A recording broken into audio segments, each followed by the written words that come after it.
I just remembered something.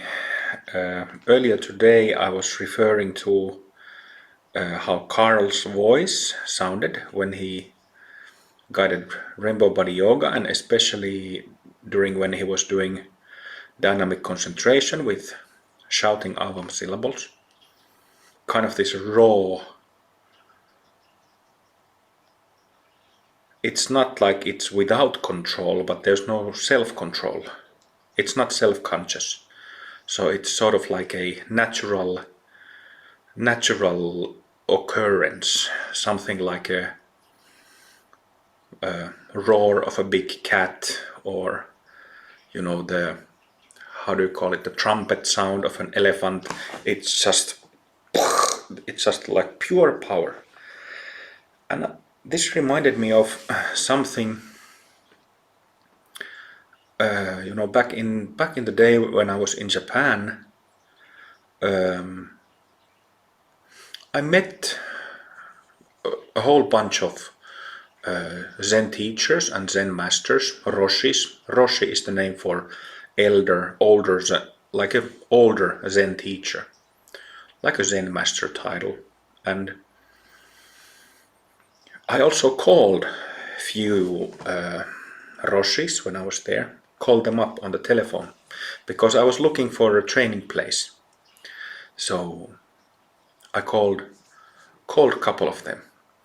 And there was this one, he must have passed away. This was in 2005, so 16 years ago.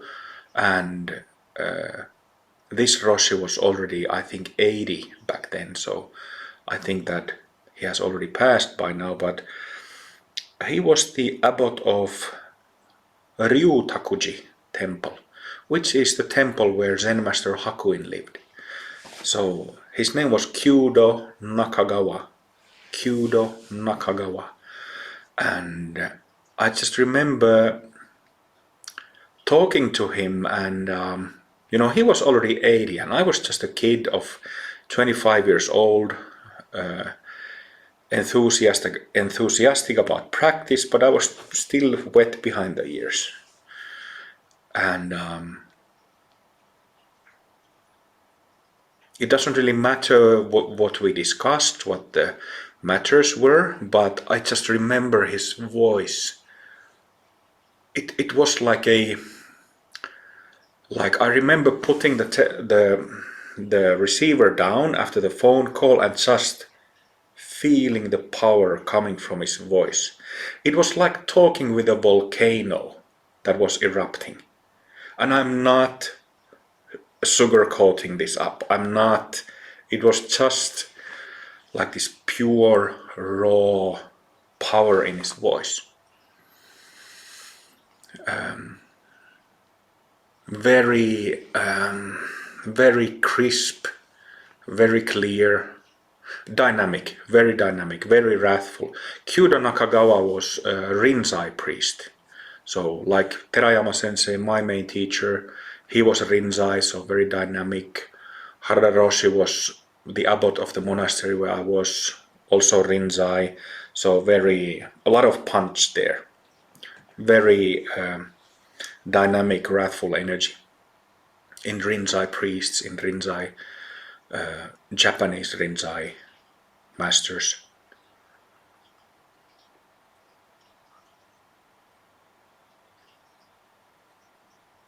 So even if I just spoke with Kyudo Nakagawa just once, I still remember it like it happened yesterday. There is something, especially to a young seeker, like I was back then, there is really something in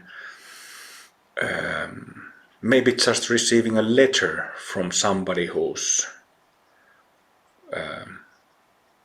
has found something and matured in that something, in that recognition.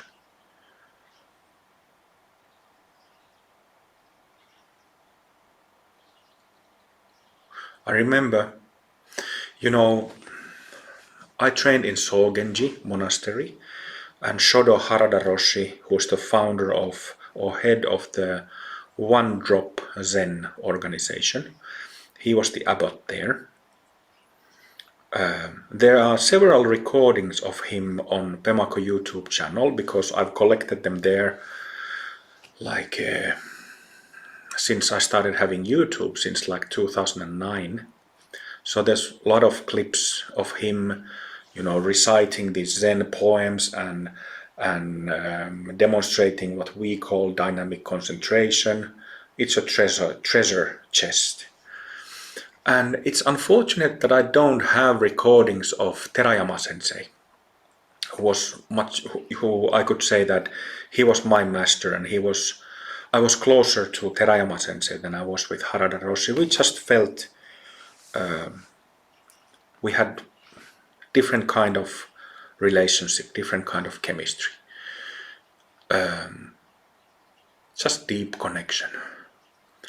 But I still remember, Terayama Sensei passed away in 2007, and I still remember his dynamic concentration.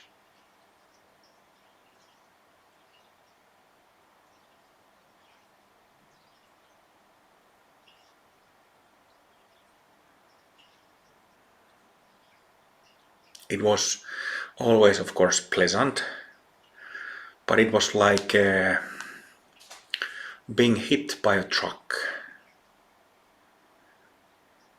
And it wouldn't hurt you, of course, but you just couldn't resist it. It was just this mass coming at you, going through you. And as it went through you, you were in a different realm, that of Buddha age.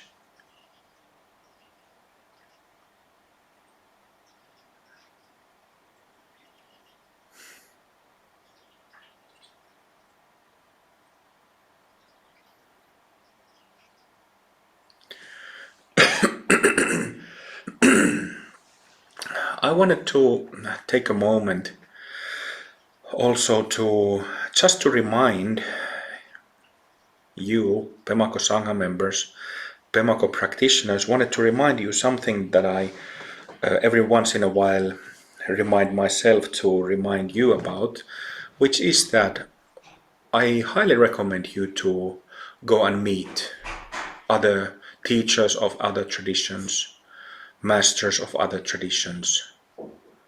Maybe just go for a talk and get a feel, hear what they say. Maybe if you have time and money, do a retreat. Just anybody, Buddhists, Hindus, Christians, shamans.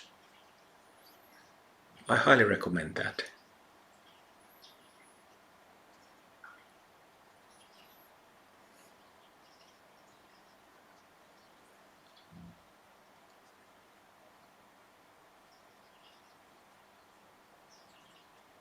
I've met a lot of different kinds of teachers, different kinds of practitioners in healing practices. I used to practice shiatsu professionally and energy healing also professionally. So I met a lot of healers, really good ones too, like excellent healers. And then of course meditation teachers, mindfulness teachers, both Buddhist and secular, teachers of Buddhist Tantra, Hindu Tantra. I've done a lot of yoga and Qigong and Kung Fu, martial arts, of course, a lot in my life. So I've met a lot of different practitioners and teachers and masters of their own traditions and arts. And I recommend you to do something similar, go meet others, go see what is going on in the greater world of Dharma, yoga, internal practice. And often you learn about things. Maybe you learn new things, maybe you learn something interesting in the way how things are done differently in other systems. And maybe you see something that could be done otherwise or corrected. But whether it's new learning or seeing problematic things, it's learning. To me, I would say that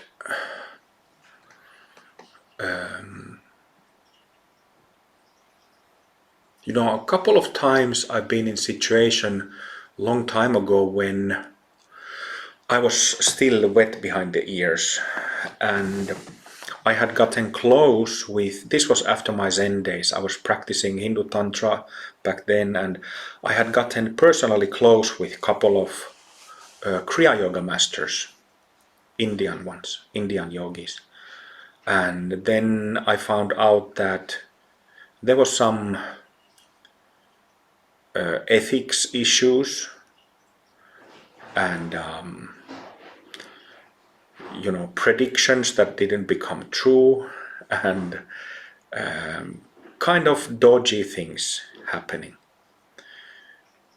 But I was still, even if I was, how old, like 28, so I was like from one perspective like an adult man, but I was still wet behind the ears as a practitioner. So these yogis felt like giants to me, in a sense that they had a lineage, they had a very different energy, they had some power, they could give empowerments and so on. And then I saw those problems and mistakes there. And then, of course, because I could never keep my mouth shut, I told it to them, and all hell broke loose. And that was, of course, a confirmation to my doubts about these fellows, because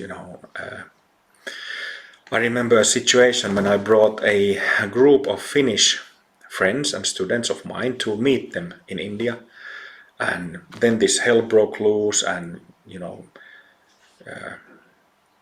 this other yogi, he tried to kind of make me tried to embarrass me in front of my Finnish friends, and tried to kind of ridiculed me in front of them.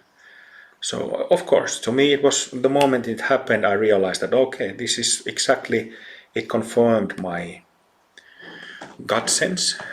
But nevertheless, when that immediate situation of hell breaking loose and them losing their shit over this, over my, what they perceived as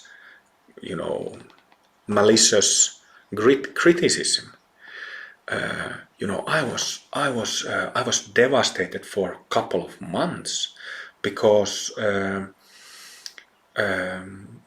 it was just the power coming from them, kind of hammering me that you're nothing, you're shit, so shut up, that their energy was telling me this. And I remember that I could feel, when I was no longer physically in their close to them, I could feel them having fits over that situation afterwards for a couple of months. And even though I was physically a grown man, I just didn't have confidence, because I hadn't even awakened at that point. So I did what my gut, what my intuition told me to do. And this is actually a very important point. Why did it go like that? But then it put me into this conflictive, very difficult, aggressive situation where these big boys just hammered me. And I remember, back that time I was already Sivakami's student, and Sivakami, she used to, this was perhaps a bit later, she used to laugh because she said that, already back then I was, like she formulated it, in the habit of challenging the big boys.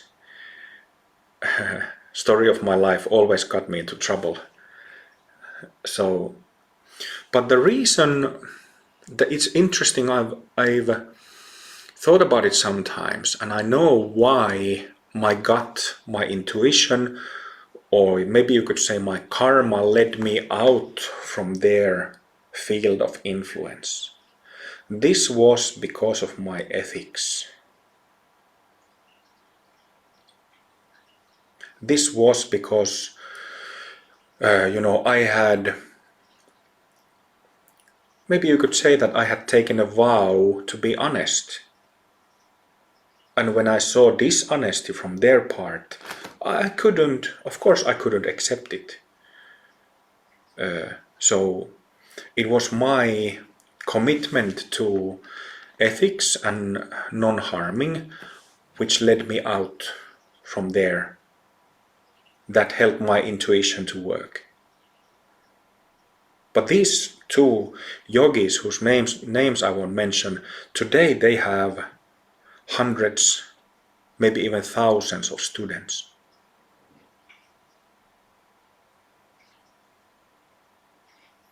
So, but of course, there has been a lot of bad gurus, charlatans, whatever con men who might have lots of followers. So it's nothing new, but it's interesting that what prevents people from seeing the obvious mistakes that are right there out in the open, or what enables for them to see them. If we, look for some discussion, or Google some discussion about some questionable teachers in the modern history recently, we find people keenly, fervently saying the opposite views about somebody who has, some guru who has been bad. So that's interesting why it happens, and I think that ethics, honesty, non-harming has a big factor in that.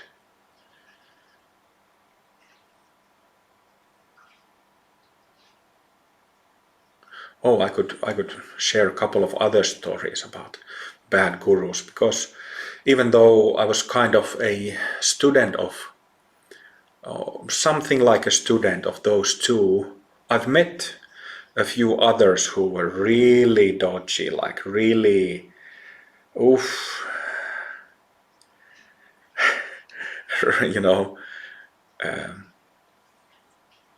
just really strange energy, kind of this like a, they might be externally smiling, have beautiful ironed clothes, combed hair, and they have followers, but if you read their energy, yeah, like a sort of like a, so I know that some of you like snakes, so no, I'm not meaning to offend snakes, but it's kind of like, I often speak about samsaric wiggling.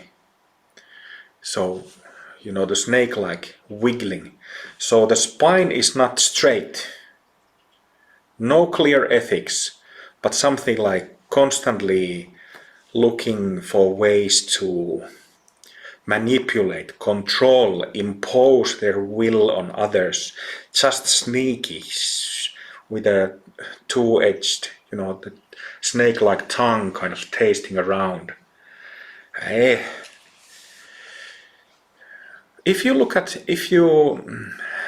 sure you know some names of some bad gurus, bad teachers of recent times. Just read their photos, read their energy, and you know what I'm talking about.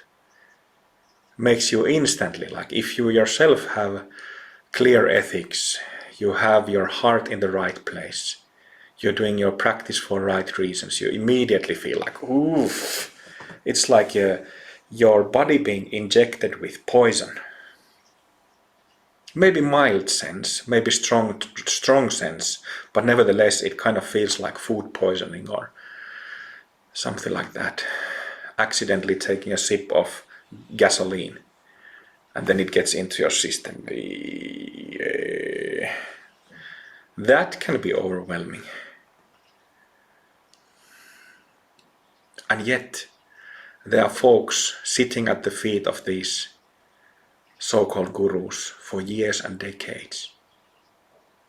I was just talking with this one podcast host.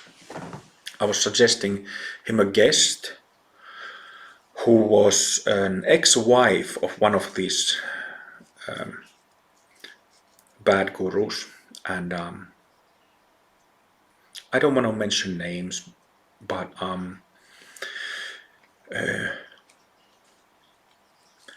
spending time in the company of somebody who doesn't have good ethics, and especially if that somebody is a spiritual teacher from whom you receive teachings, from whom you receive transmissions, in whose energetic influence you are, it can and it does screw up your whole path. And it might not screw it up in a very obvious manner, like it's not like you get a bad type of physical disease or get mentally ill or lose your house or your companion wants to divorce you. It might not be obvious like that. It's just that you've, even if you yourself have a straight spine, clear ethics, you've spent so much time in the company of some wiggly worm that it leaves an long-standing influence on your system. And that's why, even though you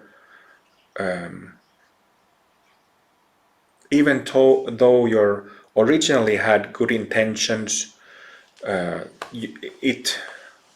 influence keeps going in you.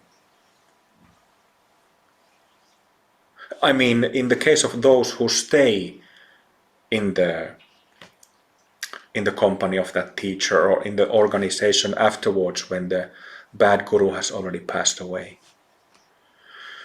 This can be seen and felt. Just read the energy. This can be seen and felt in the, there are alive students who teach on their own right, students of these bad gurus, so there's material of that too.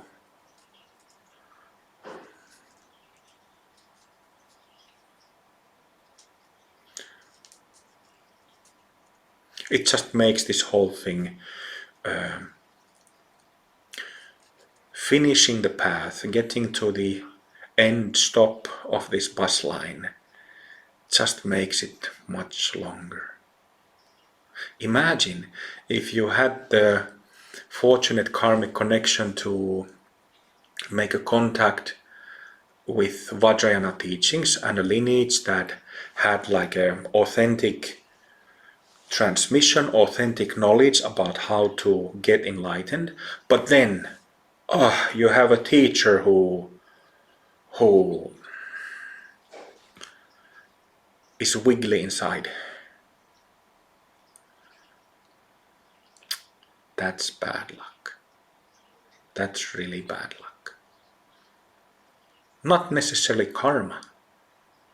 Might be karma, but not necessarily. Might just be bad luck. You might have a connection with the lineage, with the teachers, with the founder of the lineage, but not the one who is sitting in the front. So that's very, very unfortunate.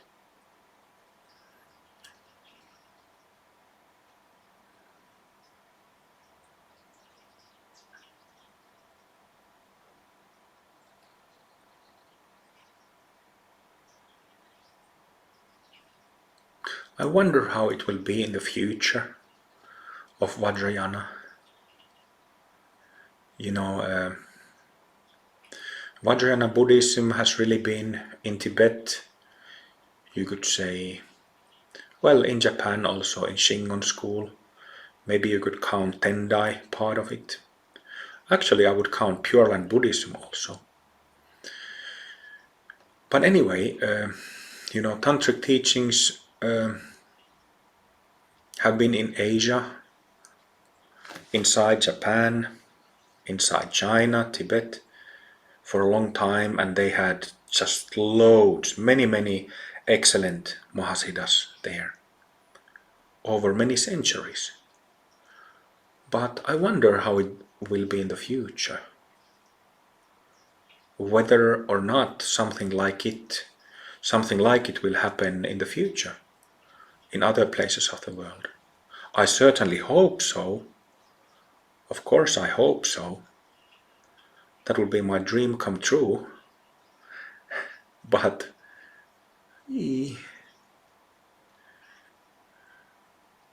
no certainty, of course.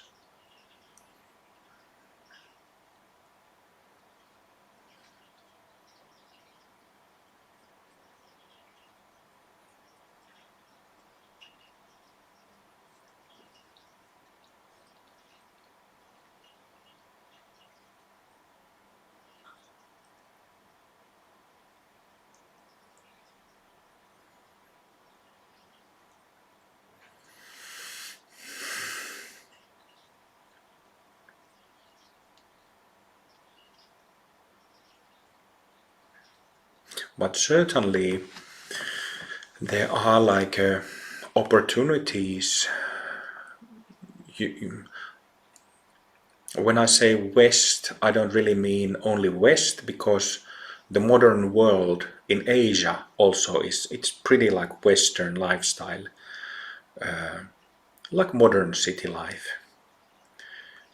in Asia as well, in other continents.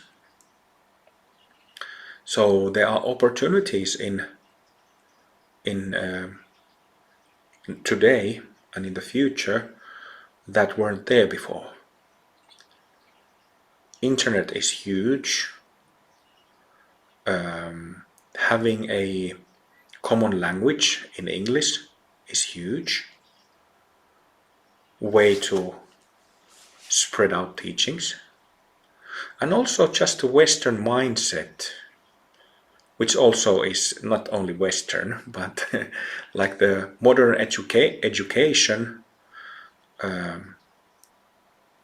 that teaches people how to think about things, not only way to believe in things, but teaches people how to think, use reason, use logic, and analyze. So that is, I think, like a basic requirement in any practice. You know, you have to have reason. You have to be able to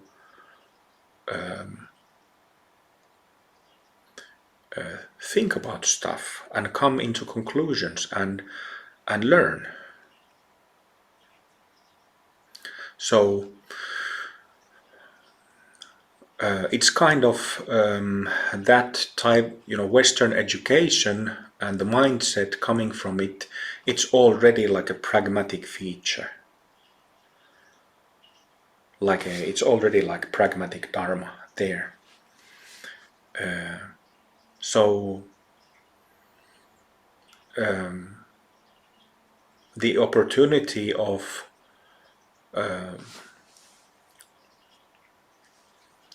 really getting the message out there, and maybe through these factors really making yoga of enlightenment a world phenomena, that potential is there. That potential is there.